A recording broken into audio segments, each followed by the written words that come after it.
Myriam, 57 ans, a pris son courage à deux mains et vient porter plainte contre son mari violent qu'elle vient pourtant d'épouser. Pour l'inspecteur Patrick, la tâche s'annonce délicate. La victime est en situation de grande détresse. C'est vous, madame. Merci.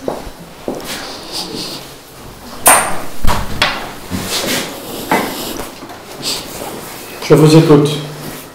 Je viens déposer plainte pour coups et blessures. Ok.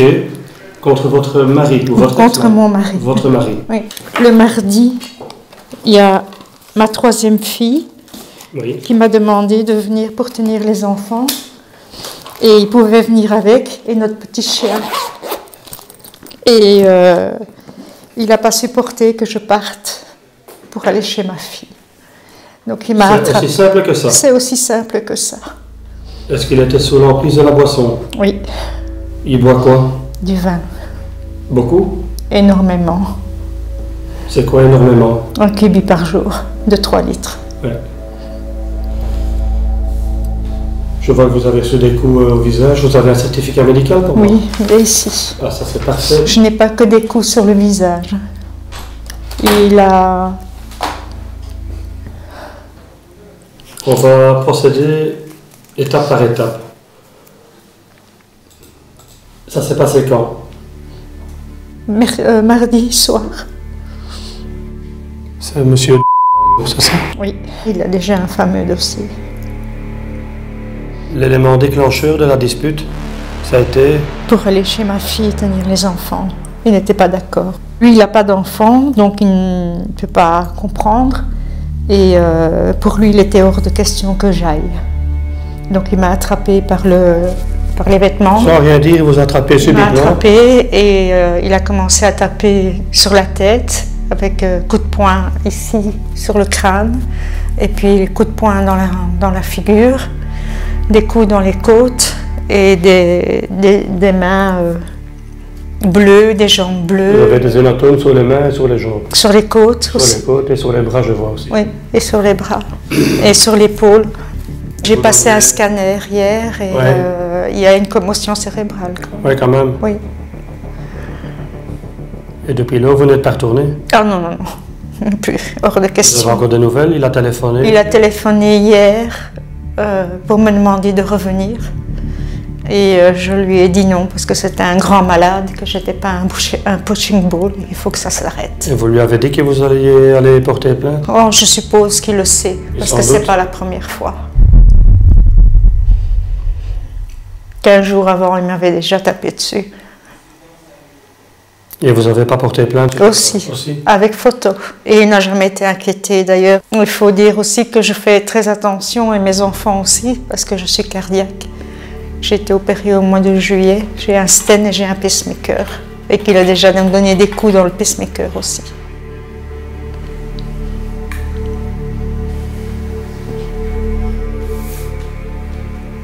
Peut-être dire aussi qu'il m'a menacé de mort avec un revolver 9 mm. Qu'il a utilisé? Il m'a dit qu'il me mettrait une balle dans la tête si j'osais partir. Et il a menacé mon fils et ma troisième fille de la même chose. Et mon ex-mari.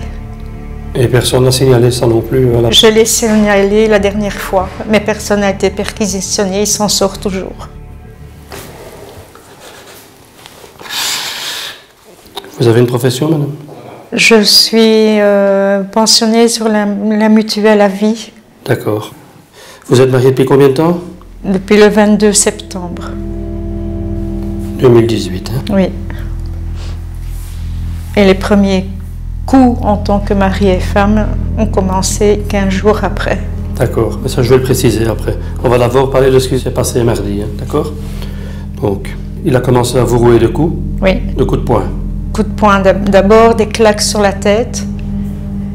Et puis, j'ai eu un poing sur la tête du côté droit. Et puis le poing dans la figure. C'est des gifles hein, qui vous a d'abord donné, c'est ça? Oui, d'abord des gifles et puis les coups de poing. J'ai pu... je ne savais pas me défendre vu qu'il me tenait les bras, qui sont pleins de bleu. Ok. La figure. La figure, dont l'hématome. Voilà. Des coups de poing dans les côtes? D'un coup de poing dans les côtes. Oui. et je suis tombée par terre, j'ai perdu connaissance. Quand vous avez perdu connaissance, qu'est-ce qui s'est passé ensuite? Vous avez repris... Je me suis relevée, mais j'avais beaucoup de mal à rester debout puisque... Oui, à vous situer dans le temps, dans l'espace... Quand j'ai pu m'asseoir, j'ai téléphoné à ma fille pour demander qu'elle vienne me chercher, mais elle ne savait pas le jour même, donc elle est venue le lendemain avec mon petit-fils. Et il a d'abord dit que je m'étais tapé l'œil sur le coin de la table, et après il a avoué qu'il a tapé et donné un... Il a avoué ça à qui? À ma fille. Ok. Et hier, j'étais à la clinique pour faire l'attestation pour déposer plainte. Et je vois que vous avez une incapacité de 15 jours. Ouais. Je ne marchais même plus droit, j'étais vraiment déboussolée. Mes mots, je les perdais. J'ai perdu une partie de ma mémoire et je voudrais récupérer toutes mes affaires en entier.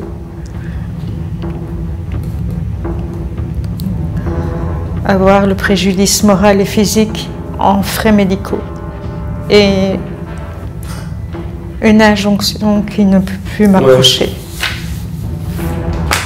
Donc il boit énormément, tous les jours jusqu'à 3 litres de vin par jour.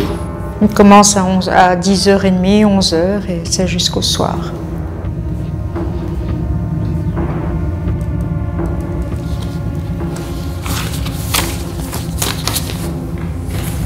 Je précise qu'il a une arme de 9 mm. C'est ce que je suis en train de noter. Oh, je et une carabine. Et une carabine aussi? Oui. Il vous a menacé comment? En tenant l'arme en main, Oui. et en vous regardant, ou est-ce qu'il vous l'a pointé sur vous? Pointé sur moi. Sur vous? Oui. Sur votre... Devant moi. Ok. Et il vous a dit quoi? Qu'il allait vous? Me mettre une balle de 9 mm dans la tête. Ok.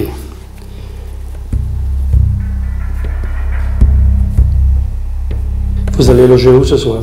Chez ma fille. Chez ma deuxième fille, puisqu'il m'a mis dehors, que j'ai su prendre qu'une partie de mes affaires. Et je ne veux plus rester, je veux plus. Vous voulez divorcer et je suppose qu'il est hors des questions que vous retourniez là-bas. Ah, je ne retourne plus là-bas et si je dois retourner, c'est avec la police pour prendre mes affaires.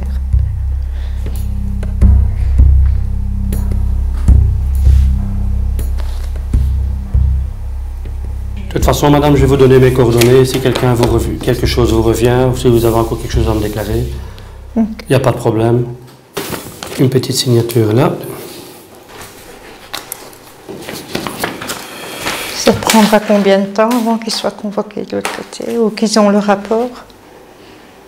Demain, madame, je travaille, je vais prendre contact avec le magistrat de garde. Parce que ce sont quand même des faits assez sérieux. Et les armes qu'ils possèdent, ça va pas. Demandez des instructions pour qu'on aille chercher les armes. Ok. C'est gentil, merci. Prenez soin de vous. Merci beaucoup, je vous remercie. Madame, c'est avec plaisir, c'est mon travail. Et on va s'occuper du reste, comme il faut. Merci. Vous avez de la chance d'avoir de la famille, parce que je connais des cas où les femmes sont seules et... J'ai une fille formidable. J'ai des enfants formidables. Tous. Attendez, je vais vous aider parce que...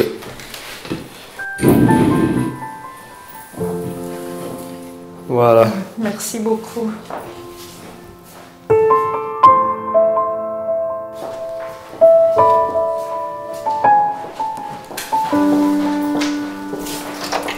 Voilà.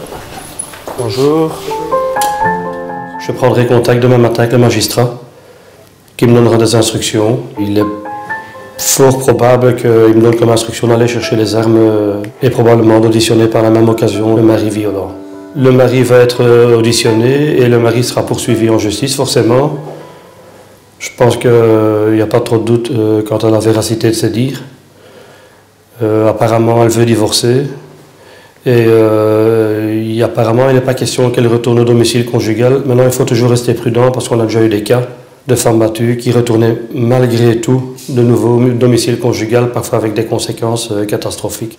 Bon, j'espère qu'elle prendra la bonne décision, mais bon, c'est une décision qui lui appartient et ça fait partie de sa vie privée.